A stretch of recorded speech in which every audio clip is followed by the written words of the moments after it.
አዲስቷ ኢትዮጵያ ኦርቶዶክስ የሌላት ኦርቶዶክስ የተጠላባት ወይም በጣም ዝቅተኛ የሆነባት በምንም አይነት ፖሊሲ የማይታወቅበት ስለ ኦርቶዶክስ ምንም አይነት ድምጽ የማይሰማበት ሞታ አልሞተ ተብሎ የማይነገርበት የኦርቶዶክሳውያን ጥቃት በሙሉ የውሻ ደም እንዲሆን የታሰበበት አስተሳሰብ ነው አዲስቷ ኢትዮጵያ።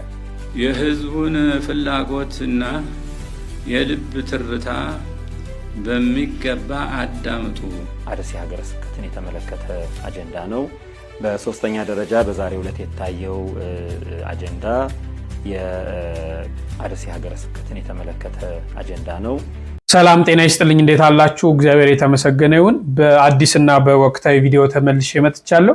ዛሬ ማስቃኛችሁ ስለ አዲሲቷ ኢትዮጵያ፣ ይቺ አዲሲቷ ኢትዮጵያና ኦርቶዶክስ ተዋህዶ ምን ይመስላሉ የሚለውን አንድ መምህር ዘርዘር አድርገው ይናገራሉ። ያንን አስቃኛችኋለሁ። ቅዱስ ሲኖዶስ እንግዲህ የግንቦቱን ርክበ ካህናት ስብሰባ እያካሄደ መሆኑ ይታወቃል። ይህንን ተከትሎ በአርሲ ጉዳይ አጀንዳ ይዞ ተወያይቷልና ያስተላለፈው ነገር አለ፣ የተወሰነ ውሳኔ አለ። ያን ውሳኔ አስቃኛችኋለሁ። ብፁዕ ቅዱስ አቡነ ማትያስ ፓትርያርካችን ማለት ነው እንግዲህ ህዝቡን እናድምጠው ብለው አጽንኦት ያለው መልእክት አስተላልፏል። ያንንም እንመለከት ይሆናል። በአክሱምም እንግዲህ የትግራዩ ሲኖዶስ አክሱም ከተማን ቅድስት ከተማ እንድትሆን ስያሜ ሰጥቷል። ይሄንንም የምንመለከት ይሆናል። እስከ መርሐ ግብር ፍጻሜ አብራችሁን ቆዩ። ላይክ እና ሼር ማድረጋችሁን አትርሱ። እስቲ ከሁሉ በፊት በቅዱስ ፓትርያርኩ መልእክትና በአርሲ የተወሰነውን ውሳኔ ተከታተል። የህዝቡን ፍላጎትና የልብ ትርታ በሚገባ አዳምጡ። ህዝቡ የሚፈልገው በአንድነትና በእኩልነት መኖር፣ በሰላም ወጥቶ መግባት፣ ፍትህና ርትዕን ማስፈን፣ ለኑሮው የሚበቃው ምጣኔ ሀብትን ማግኘት፣ የእምነት ነፃነትና እኩልነት መረጋገጥ እና የመሳሰሉት ናቸው። ህዝቡ እነዚህ ከተሟሉለት ተደመጠ ማለት ነው። ከተደመጠ ደግሞ እሱም በበኩሉ ያደምጣል ይከተላልም።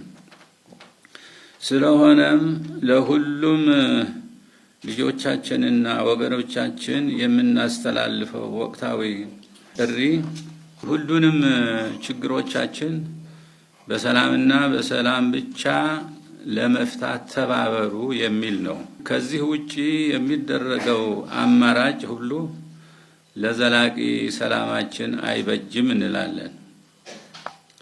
በመጨረሻም በቀኖና ቤተ ክርስቲያን መሰረት ከበዓለ ትንሣኤ በኋላ በ25ኛው ቀን የሚካሄደው ዓመታዊው የርክበ ካህናት ቅዱስ ሲኖዶስ ምልዓተ ጉባኤ በዛሬው ዕለት የተጀመረ መሆኑን ለሕዝበ ክርስቲያኑ እና ለመላው ኢትዮጵያውያን እናበስራለን። እግዚአብሔር ጉባኤያችንን ይባርክ። እግዚአብሔር ኢትዮጵያንና ሕዝቦቿን ይባርክ። ወስብሐት ለእግዚአብሔር አሜን። ሚያዝያ 28 ቀን 2018 ዓመተ ምህረት አዲስ አበባ ኢትዮጵያ። አርሲ ሀገረ ስብከትን የተመለከተ አጀንዳ ነው። በሶስተኛ ደረጃ በዛሬው ዕለት የታየው አጀንዳ የአርሲ ሀገረ ስብከትን የተመለከተ አጀንዳ ነው። በዚህም እንደሚታወቀው ቀደም ሲል የተፈጠሩትን በዘርፈ ብዙ ችግሮች አፋጣኝ መፍትሄ ለመስጠት የኢትዮጵያ ኦርቶዶክስ ተዋሕዶ ቤተክርስቲያን ቋሚ ሲኖዶስ ችግሮቹ ለመፍታትና ህዝቡን ለማረጋጋት አካባቢውን ሰላም ለመመለስ ብፁዕ አቡነ ኤልሳ የኢትዮ ሶማሌ ሀገረ ስብከት ጳጳስና ጳጳስ ወደ ሀገረ ስብከቱ በመመደብ ጉዳዩን እንዲፈቱ ማድረጉ ይታወቃል። ይሄው ጉዳይ ከመግለጫና ከአጣሪ ኮሚቴ ሪፖርት ጋር ለምልዓተ ጉባኤው ቀርቦ ምልዓተ ጉባኤው ቀደም ሲል በቋሚ ሲኖዶስ የተወሰነውን ውሳኔ አጽንቷል። በዚሁም መሰረት ምልዓተ ጉባኤው ውሳኔዎችን አስተላልፏል።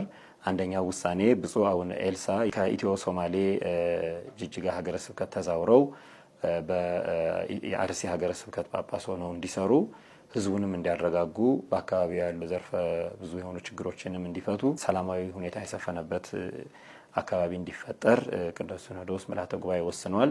ቀደም ሲል የሀገረ ስብከቱ ሊቀ ጳጳስ የነበሩት ብፁዕ አቡነ ያሬድ የኢትዮጵያ ኦርቶዶክስ ተዋሕዶ ቤተክርስቲያን መንበረ ፓትርያርክ የሰበካ መንፈሳዊ አስተዳደር ጉባኤ መምሪያን እንደያዙ ሆኖ የኢትዮ ሶማሌ ጅጅጋ ሀገረ ስብከት ሊቀ ጳጳስ ሆነው እንዲሰሩ ቅዱስ ሲኖዶስ ምልዓተ ጉባኤ ወስኗል።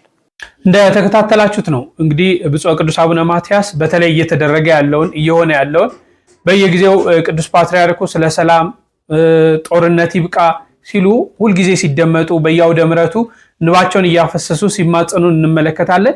እንግዲህ በዚህ በርክበ ካህናቱ ስብሰባ ላይ ደግሞ ህዝቡን እናድምጥ፣ ለህዝቡ እንኑር፣ ህዝቡ የሚፈልገውን ነገር እንተግብርለት፣ ይሄንን ነገር ተግባራዊ እናድርግ በማለት ከስብሰባው በፊት አጽንኦት ሰጥተው የራሳቸውን መልእክት አስተላልፈዋል ማለት ነው። ይህን ተከትሎ እንግዲህ ቅዱስ ሲኖዶስ ወደ 12 አጀንዳዎችን አርቅቆ ውይይት ጀምሯል። ከዛ መካከል እንግዲህ ሞት በቃሽ ያልተባለላት አርሲ በርካታ ፈተና እየደረሰባት በማህተባቸው ምክንያት ጉዳት እየደረሰባቸው እንደሆነ ይታወቃል። ይህን ተከትሎ ብፁዕ አቡነ ኤልሳ ማለት ነው እንግዲህ የሶማሌና ጅጅጋ ሀገረ ስብከት ሊቀ ጳጳስ ነበሩ።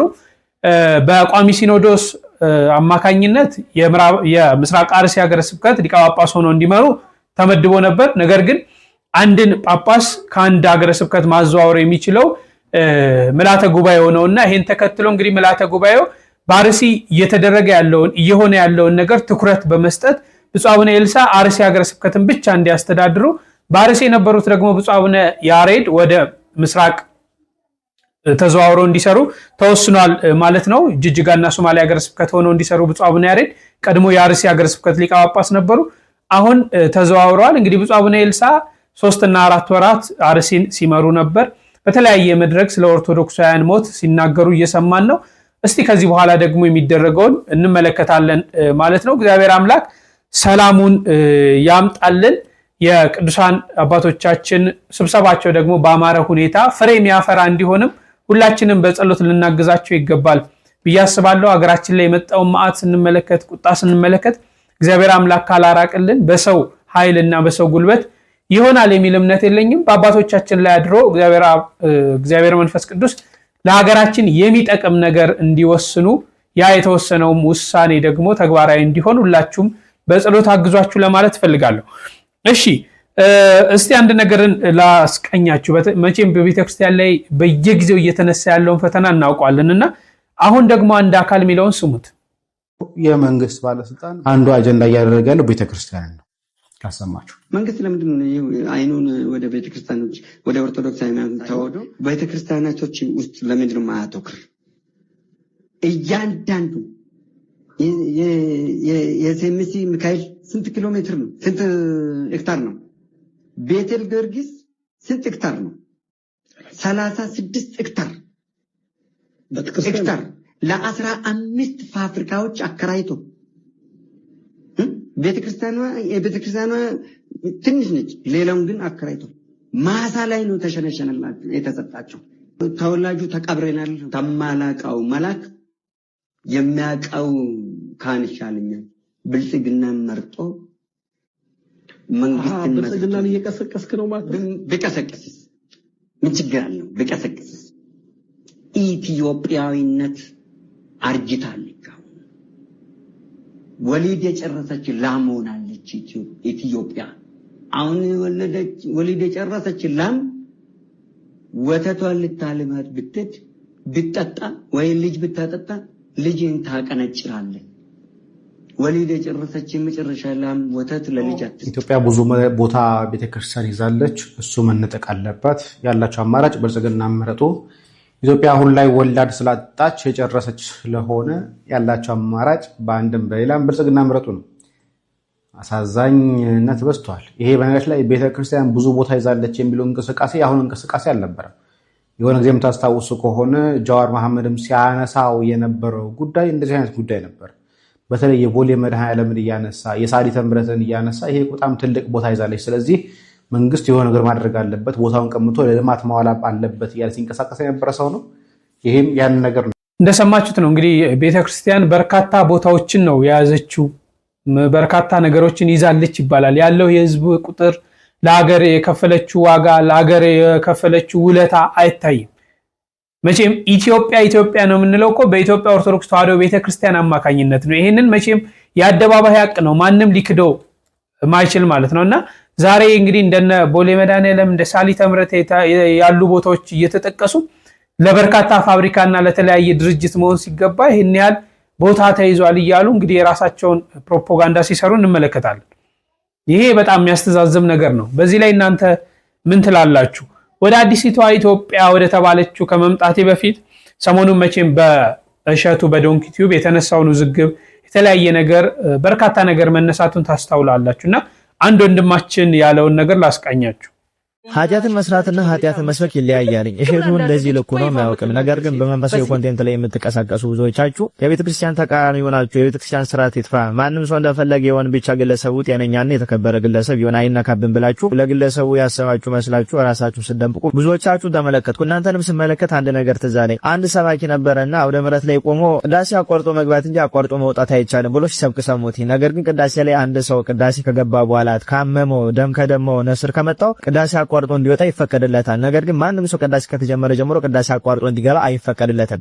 ይሄ ሰባኪ ግን በተቃራኒ ነበር ሲሰብክ የነበረና ሰዎች ይሄ ሰባኪ ምን ሆኖ በተቃራኒ የሚሰብከው ቅዳሴ አቋርጦ መውጣት እንጂ መቼ አቋርጦ መግባት ይቻላል ብለው ሲጠይቁ እዚያ የነበሩ አባቶች ምን ብለው መለሱ?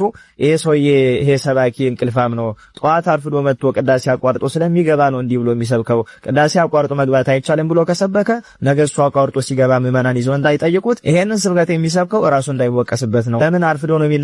ቅዳሴ አቋርጦ ነው የሚገባው። ለዚህ ነው እንዲህ ብሎ የሚሰብከው ይባላል። እና ብዙዎቻችሁ ነገ እቺ ወቀሳኔ ላይ ትደርሳለች ብላችሁ ስላሰባችሁ እሸቱ ከተናገረው ነገሮች መካከል አንድ ነገር ነጥላችሁ ወጣችሁ። ያንን ነገር ደግሞ እንደተናገረው ሲሆን እንደፈለጋችሁ ተረጎማችሁና ህዝቡን በዚህ መንገድ መራችሁት። ማንም ሰው አይወቀስ፣ ማንም ሰው አይከሰስ፣ ሁላችን ኃጢአተኛ ነን ወደ ማለት ይላችሁ። ሁሉ ሰው ኃጢአትን ሰርቷል፣ ማንም ያልበደለ የለም። ኃጢአተኛ ነኝ ማለት ራሱ አያጸድቅም። ኃጢአተኛ ነኝ ካላችሁ ሄዳችሁ ንስሐ ግቡ። እንዲህ ብሎ መናገርም አይጠቅምም። ነገር ግን ሁላችን በድለናል፣ ግን ኃጢአትን ሰርተናል እንጂ ኃጢአትን እንሰብካለን ማለት አይደለም። በአደባባይ እየወጡ ራቁት እየሄዱ ጸያፍ ቃላትን እየተናገሩ ትውልድ ወደ እኔ ለማንም አልጠየቀኝም እናንተ ነገ ተነስታችሁ እንዲራቁታችሁን ብትሄዱ የፈለጋችሁትን ብትናገሩ ማንም ሳይጠይቃችሁም ብለው በአደባባይ ኃጢአትን እየሰበኩ ሳሉ እረፉ፣ በአደባባይ ኃጢአትን አትስበኩ ተብሎ ሲናገሩ ሁሉ ሰው የዚህ ዕጣ ተከፋይ ስለሆነ ሁሉም በዚህ ወጥ ስለሚኖር ለቢ ዓለም መን ስለበዛ ይሄ ነገር ነገ በሱ እንዳይደርስበት አሁን ይቺን ልጅ አስተካካችሁ ብዙዎቻችሁ ራሳችሁን ስትከላከሉ ነው የነበረ እንጂ አብዛኞቻችሁ ለልጅቷ አስባችሁ አይደለም። ነግበኔ ብላችሁ ነገኔ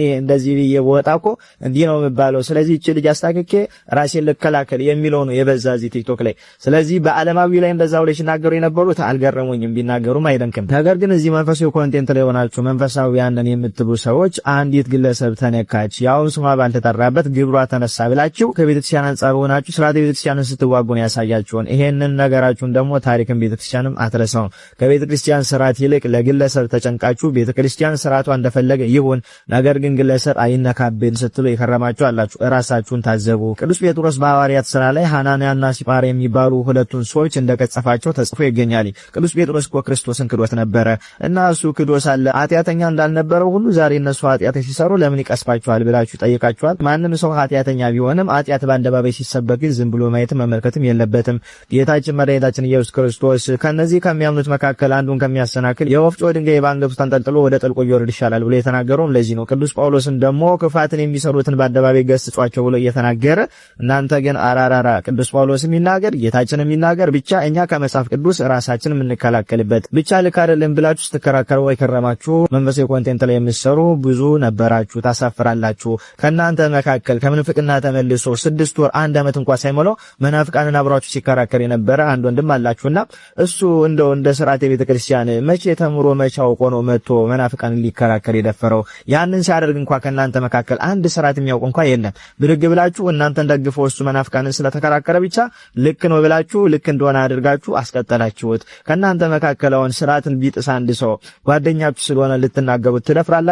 አታደርጉትም። ከስርዓተ ቤተክርስቲያን ጓደኛችሁ ስለሚበልጥባችሁ ስለ ጓደኛችሁ ነው ሽንጣችሁን ገተራችሁ መታችሁ የምትከራከሩት። ስለዚህ ከጓደኛ ከቤተሰብም ከምንም ቤተክርስቲያን ትቀድማለች። ከሁሉ የእግዚአብሔር ፍቅር ይበልጣል። ይሄንን እወቁ። ከቤተክርስቲያን ጎን እንጂ ከግለሰብ ጎን ሆናችሁ ቤተክርስቲያንን ነቅፋችሁ ግለሰብን አትደግፉ። ለራሳችሁ የሚመቻችሁን የመጽሐፍ ቅዱስ ቃል አውጥታችሁ ስርዓተ ቤተክርስቲያንን እየጣሳችሁ አትናገሩ። በዚህች ልጅ ሽፋን አድርጋችሁ እንደሷ አይነቷን ብዙን ነው ስትደግፉ የነበረ። ኃጢአት እንሰራለን፣ ኃጢአተኞች ነን፣ ግን በአደባባይ ኃጢአትን አንሰብክም። ይሄንን ያዙት። ኃጢአትን የሚሰብኩትን በግለሰብ ስም እየጠራን እንነቅፋለን፣ እንወቅሳለን። ኃጢአተኞች ነን፣ በግላችን ለማንም አርያ አንሆንም። በዛ ኃጢአታችን ከንስሐ አባታችን ጋር እንጨርሳለን። ክርስትና ማለት ይሄ ነው እንጂ ማንም ሰው ተነስቶ ገሌ እንዲያደረገ ብሎ ቤተክርስቲያንን ደግፎ ሲናገር አንተ ማን ስለሆንክ ነው? አትፍረድ፣ ይፈረድብሃል። ኃጢአት የሌለበት ቢኖር ይውገራት ብሏል ጌታችን እያላችሁ እውነትን የሚናገረውን ሰው ማሸማቀቅ ጀመራችሁ። ከዚህም በኋላ ማንም ሰው ወጥቶ ቢያጠፋው እኮ አፉ ሞልቶ ያንን ሰው የሚወቅስ ሰው እንዳይኖር እያደረጋችሁ እኮ ነው። ማንም ሰው ያጥፋ፣ ማንም ሰው ይበድል፣ ማንም ሰው ግን እንዳይናገረው እያደረጋችሁ ነው። አስተውሉ። ስርዓተ ቤተክርስቲያንን ተማሩ። መጽሐፍ ቅዱስን ብቻ አንብቦ ከመናፍቃን ጋር መከራከር አያጸድቅም። ይልቅስ እግዚአብሔር የሥርዓት አምላክ ነው። ሥርዓቱን ጠብቁለት፣ አስጠብቁለት። ከሁሉ የእግዚአብሔር ፍቅር ይበልጣል። መጀመሪያ ፍቅረ ቢጽ ሳይሆን ፍቅረ እግዚአብሔር ነው የሚበልጠው። ከባልንጀራ ፍቅር የእግዚአብሔር ፍቅር ይበልጣል። ይሄንን አስተካክላችሁ ለመረዳት ሞክሩ። እግዚአብሔርን ደግፋችሁ ነው ባልንጀራችሁን የምትደግፉት እንጂ የእግዚአብሔርን ሕግ እየነቀፋችሁ ባልንጀራችሁን መደገፍ አይጠበቅባችሁም። አንዳንዶቻችሁ ደግሞ የሚገርመው ነገር ምንም ስለ ቪዲዮ ምንም አይነት እውቅና ሳይኖራችሁ ሙሉን ነገር ሳትመለከቱት ቲክቶክ ላይ የተቀነጨበ ነገር ወስዳችሁ ቪዲዮ ቀድማችሁ ሰራችሁና ኋላ ግን አንድ ሐሳቤን ተናግሬያለሁ ከምቀይር ብላችሁ ዝም ብላችሁ ስዘላብዱ የከረማችሁ ሰዎች አላችሁ። ቪዲዮ ሰርታችሁ ስተት ከሆነ ወጣችሁ ይቅርታ ጠይቃችሁ ትክክለኛውን ነገር ለመናገር ሞክሩ እንጂ ካፈርኩ አይመልሰኝ ብላችሁ ልባችሁን አደንድናችሁ ስርዓተ ቤተክርስቲያን ይጣስ ብላችሁ አፋችሁ ሞልታችሁ እያወራችሁ አትቀጥሉ። ይሄ አያዋጣችሁምና ኮፒ ሊንክ ሼር ሪፖስት ያደረጋችሁ ለሚዳረሰው አካል አዳርሱልኝ። ኢንሲራል ቲዩብን ገብታችሁ ሰብስክራይብ አድርጉ። ይቆያል። እንደተከታተላችሁት ነው ሐሳባችሁን እናንተ እንድትገልጹ ለእናንተ እድሉን እያመቻቸው። እኔ ወደ አዲሲቷ ኢትዮጵያ እንለፍ። መምራችን እንስማቸው። አዲሲቷ ኢትዮጵያ ኦርቶዶክስ የሌላት፣ ኦርቶዶክስ የተጠላባት ወይም በጣም ዝቅተኛ የሆነባት፣ በምንም አይነት ፖሊሲ የማይታወቅበት፣ ስለ ኦርቶዶክስ ምንም አይነት ድምጽ የማይሰማበት፣ ሞተ አልሞተ ተብሎ የማይነገርበት፣ የኦርቶዶክሳውያን ጥቃት በሙሉ የውሻ ደም እንዲሆን የታሰበበት አስተሳሰብ ነው አዲሲቷ ኢትዮጵያ። ኢትዮጵያ እያሉ የሚነግሩን ኢትዮጵያና የኛ ኢትዮጵያ ትለያያለች። የኛ ኢትዮጵያ ሰው ሁሉ በትኩል የሚኖርባት ናት። ኦርቶዶክሳውያን የማይሳደዱባት ናት። ባለድርሻ ሆኖ የሚያዩባት ናት። እና በዚች አዲሷ ኢትዮጵያ ኦርቶዶክስ መሪ መሆን አይችልም። በዚች አዲሷ ኢትዮጵያ ኦርቶዶክሳውያን የሆኑ ሐሳባቸው ተደማጭ ሊሆን አይችልም። በዚች አዲሷ ኢትዮጵያ የኦርቶዶክሳውያን አኗኗር ሕግ ሊሆን አይችልም። በዚች አዲሷ ኢትዮጵያ ኦርቶዶክስ ተዋሕዶ ቤተክርስቲያን እንደ አካል ሰውነት መገለጽ አትችልም። ወንጀለኛ ናት። ወንጀለኛ ሆነን በዚች ኢትዮጵያ መቀጠል አንችልም ነው። ባለችዋ በነበረችው በትናንቷ ኢትዮጵያ ነው መቀጠል የሚቻለው። ስለዚህ አሁን የሚያወሩን ኢትዮጵያና በትክክል ኢትዮጵያ መሆን የሚገባት ጥሩ ትክክል አይደለም ማለት ነው። እና ሁለንተናዊ አሻራዎችን ያጠፉት ታሪካዊ አሻራዎችን ብናይ አፋቅረው አዋሃደው ያኖሩትን በትክክል የሆኑትን ታሪኮች ተደምስቶ ጠፍተዋል። ተደምስቶ ማለት ነው። አንዳንድ ጊዜም ክርስቶስንና ቤተክርስቲያንን በተለያየ መልኩ ጥግ እያስያዙ ክርስትናውን ራሱ እንዳይታይ እንዳይገለጽ በተለያየ ሽፋን እየሸፈኑ እንዳይታይ ያደርጉታል። ሞቱ ራሱ እንዳይታወቅ፣ ጥፋቱ እንዳይታወቅ፣ በተለያየ አጀንዳ ደግሞ እንዳያስብ በላዩ እየደረቡ ያነፍዙታል። በዚህ መካከል ላይ ኦርቶዶክሳውያን ሞታቸው፣ መፈናቀላቸው፣ ማለቃቸው ነጋሪ አልባ እስኪሆን ድረስ ወይም ደግሞ የዕለት የታወቀ ዜና ሆነና ተለመደ። ሁሉም እስኪያልቅ ይጠብቃል ማለት ነው። ሁሉም እስኪሞት ድረስ እና የአዲስቷ ኢትዮጵያ የወደፊት አስተሳሰብ ኦርቶዶክሳዊ ጠልነት፣ ኦርቶዶክስ የማይኖርበት እና ፕሮቴስታንታዊ አስተሳሰብ። ቅድም መምህር እንዳነሱት ከአርማ ጀምሮ ኦርቶዶክስ የለም። እኛ ሀገር ላይ የብልጽግና ወንጌል ነው አርማው የሆነው ሀገሪቱ ላይ ያለው ፓርቲ አርማ ያደረገው ማለት ነው። ለምንድን ነው ይህን አርማ ያደረገው? ምልክት የለም ወይ? ሀገራዊ ምልክት የሚያግባባ ምልክት የለም ወይ? ሃይማኖታዊ ስለሆነ ነው ማለት ነው። ሃይማኖታዊ መንግስት ከሆነ ደግሞ ሌሎቹን ሊያጠፋ የሚችል ነው የሚሆነው ማለት ነው። ተዋህዶ ኦርቶዶክስ ቤተክርስቲያን በዚህ መካከል ልትገለጽ ልትታይ የምትሆን አትችልም። ወንጀለኛ ነው ልትሆን የምችለው። በጎን ህገ መንግስት ነው፣ በጎን ግን ስታየው የፍላጎት ስብከት ነው እየተደረገ ያለው ማለት ነው። ሃይማኖታዊ መንግስት አይነት ነው ምስረታው ማለት ነው። ምክንያቱም ቤተክርስቲያን ለእድገትም ማነቆ ናት፣ ለለውጥ ማነቆ ናት።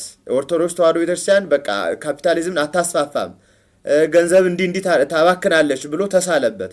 ለዚህ ደግሞ የሚመቸው ጥሩ የሚሆነው ወደፊቷን አዲስቷን ኢትዮጵያ ለመገንባት ፕሮቴስታንቲዝም ነው የሚያመቸው ወደሚል ሐሳብ ማሰልጠኛ አድርገው እያሰለጠኑ ነው። በዚህ ነው ካድሬው ይሰለጥናል፣ ይሄን ያስባል። ይሄን ያሰበ ሰው ደግሞ ኦርቶዶክስን ያሳድዳታል፣ ልጆቿን በመግደል ያምናል። ስለመበልጸግ አንዱ ኦርቶዶክስን ማጥፋት ነው ብሎ ወስዷል ለማደግ። ስለዚህ ይሄንን አስተሳሰብ ወስደን ስናየው የወደፊቷ ኢትዮጵያ የኛ ኢትዮጵያ አይደለችም ማለት ነው። ያሰባት ኢትዮጵያ ኦርቶዶክስን አትወክልም። ኦርቶዶክስ የለባትም ምንም አይነት በሁሉም ነገር ኦርቶዶክሳውያን ተገለው ነው ያሉት። በኢኮኖሚ ዘርፋቸው፣ በአሰራራች፣ በሁኔታ፣ በታሪክ፣ በትምህርት፣ በካሪኩለም፣ በስነ መንግስት፣ በአስተሳሰብ ኦርቶዶክሳውያንን በማግለል ላይ የተመሰረተ ሐሳብ ነው እና ያሁኗ ኢትዮጵያ የምትባለዋ ኦርቶዶክሳውያን የሚሞቱባት፣ የሚጠሉባት፣ የሚፈናቀሉባት፣ ያፈሩት ቤት ንብረት የሚወረስባት፣ ቢሞቱ የማይጠየቁባት፣ እንዲያውም ኦርቶዶክሳውያን ራሱ ወንጀለኛ ሆነው የሚጠየቁባት ብዙ ማስረጃዎች ስላሉ ማለት ነው። ቤተክርስቲያን ለምን ትሞገሉናላችሁ ሲባል ለምን እንዲህ ትላላችሁ ተብሎ ለምን የምትጠየቁበት የሚታሰሩባት ኢትዮጵያ ናት ማለት ነው። በየትኛውም ነገር ብናይ ኢትዮጵያን ስናነሳ ቤተክርስቲያንን ኦርቶዶክስ ተዋሕዶ ቤተክርስቲያንን ማንሳታችን ማይቀር ነው። ዛሬ ግን ኢትዮጵያና ቤተክርስቲያኒቷ ያለችበት ሁኔታ ምን እንደሆነ በሰፊው ገልጸዋል። ምን አይነት ኦርቶዶክስ ጠል ነገሮች እየተካሄዱ እንደሆነ፣ ኦርቶዶክሳውያን ከመዋቅር ምን ያህል እየተሳደዱ እንደሆነ፣ ያውም ደግሞ በሀገራችን አርሲን እንኳን ብንጠቅስ በማህተባቸው ምክንያት በዛ የሚገኙ ኦርቶዶክሳውያን ቤተክርስቲያን መሄድ አይችሉም። ልጅ ወልደው ክርስትና ማስነሳት አይችሉም። ሄደው መቁረብ አይችሉም። በየጊዜው እየደረሰባቸው ያለው ፈተና ስንመለከት መምሩ ካነሱት ሐሳብ ጋራ በጣም ብዙ ይመሳሰላል። ስለዚህ መቼም ኢትዮጵያ ኦርቶዶክስ ተዋሕዶ ቤተክርስቲያንን ጠልታ ትታት መኖር ከቻለች ግን የሚቻል አይደለም። በፍጹም የሚደረግ ነገር አይደለም። በዚህ ላይ ምን ትላላችሁ እናንተ ሐሳባችሁ? በመጨረሻ አንድ ትምህርት ላስቃኛችሁ። ነገ የእናታችን የቅድስት ድንግል ማርያም የልደት በዓል ይከበራልና ለሁሉም እናት የሆነች የእመቤታችን የልደት በዓል የሁላችንም የልደት በዓል ነው። ስለዚህ በዓል ትንሽ ነገር እንመልከትና እንጨርስ። እንኳን ለእናታችን ለእመቤታችን ለቅድስት ድንግል ማርያም የልደት በዓል ሁላችሁንም በሰላም አደረሳችሁ። እግዚአብሔር እንደወደደና እንደፈቀደ በዚህ የርዕሰ ገዳማት ወአድባራት ጣና ቅዱስ ቂርቆስ የአባቶችና የእናቶች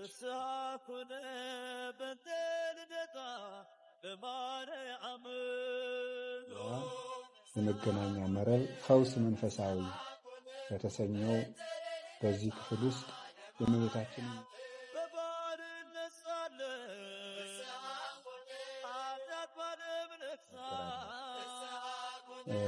ለመነጋገር የመረጥነው ርዕስም በትንቢተ ሚልክያስ ምዕራፍ 3 ከቁጥር 3 ላይ የምናገኘውን ኃይለ ቃል ነው።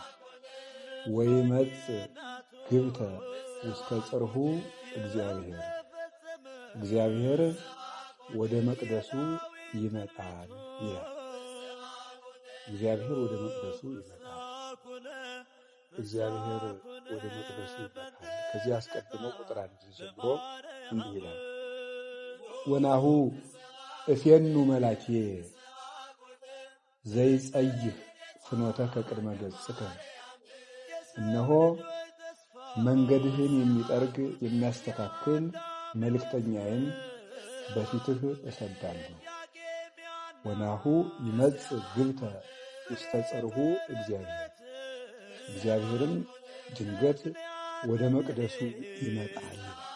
ነቢዩ ሚልክያስ እስራኤልን ከባቢሎን ምርኮ በኋላ ሲያጽናና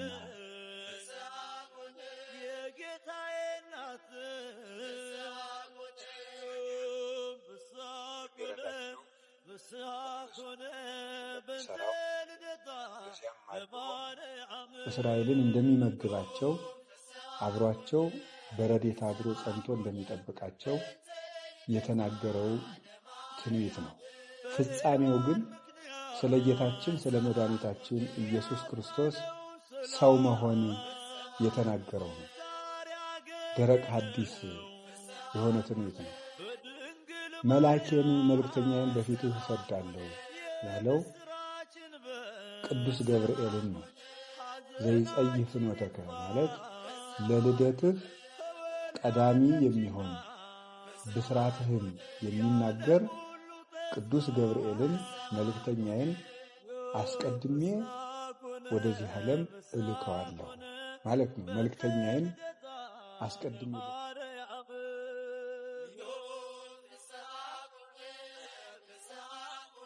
አስቀድመው ንጉሱ ወደሚመጣበት ግዛት እንደሚላኩ ሁሉ ንጉስ አካላዊ ቃል ከሶስቱ አካላት አንዱ አካል ወልድ በዚህ ዓለም ጌትነቱን ገልጦ ሰውን ለማዳን በመጣ ጊዜ አስቀድሞ የንጉሱ መልእክተኛ የሚሆን ቅዱስ ገብርኤል ወደዚህ ዓለም እመቤታችን ቅድስት ድንግል ማርያምን ሊያበስር ተልኳል። ከዚያ በኋላ መልእክተኛው ከተላከ በኋላ ምን ይከሰታል የሚለውን ነብዩ ሲናገር ወናሁ ይመጽእ ግብተ ውስተ ጽርሑ እግዚአብሔር፣ መልእክተኛው ከተላከ በኋላ እግዚአብሔር ወደ መቅደሱ ይመጣል ይላል። እግዚአብሔር ወደ መቅደሱ ይመጣል ያለው እግዚአብሔር ወልድ ነው። መቅደስ ያላት እመቤታችን ቅድስት ድንግል ማርያም ነው። እግዚአብሔር ወደ መቅደሱ ይመጣል ማለት እግዚአብሔር ወልድ በማኅፀነ ማርያም ለማደር ለመጸነስ ይመጣል ማለቱ ነው።